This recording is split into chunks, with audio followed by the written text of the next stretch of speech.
You have seen the stories here on our air. Young lives cut short by fentanyl. The dangerous synthetic opioid remains a big concern, especially as we head into the holidays.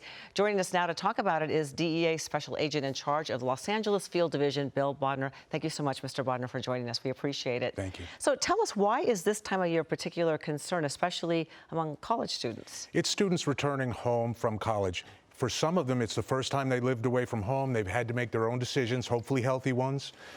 They've experienced new things, some good, some hopefully not so bad.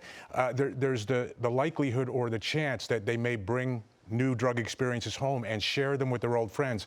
It's a very social time of year with Thanksgiving and the December holidays. That's a risk. So how are these children, and particularly the teens that you're talking about, or young adults, how do they get these drugs? Social media is such a big part of that today. We really saw it come on during COVID. Everyone was isolated. So the traditional places you may go to get drugs, whether it be a nightclub, a gathering, they didn't exist. So people, the drug dealers, turned to social media to sell their drugs. That's where teenagers live anyhow. And the danger is you don't necessarily have to be searching for these drugs on social media because of artificial intelligence. If your friends look for drugs, if you're at the same physical location, like a sporting event or a school all day using social media with other people who are looking for that content, it could get pushed to you as part of the algorithm that we all hear about. That is a scary thought. Yeah. Wow. Well, what about harm prevention? Some parents out there think that you can't stop kids from experimenting, but you can stop them from actually dying. So there are tools like fentanyl test strips and Narcan that can reverse the effects of opioid overdoses. Are these tools something that we should be keeping in our households as a precaution? Such an important question.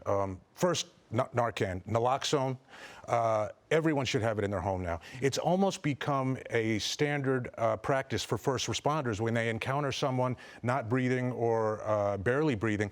Naloxone is administered right away, and then they take it from there. So it should be in every home, every first aid kit. Test strips, the story may be a little different. Know that all the pills that are on the street right now, if you're buying them on social media, if you're getting them from friends, they're fake. How do I know that? I know that because we buy more than anyone else. We buy them on social media. We buy them on the street. We test them in our laboratory, so we know what's in them. There's no pharmaceutical ingredients in those pills right now. It's just fentanyl, some binders, some filler. So pills, in my opinion, no need to test. Just understand they're fentanyl and make your decision based on that.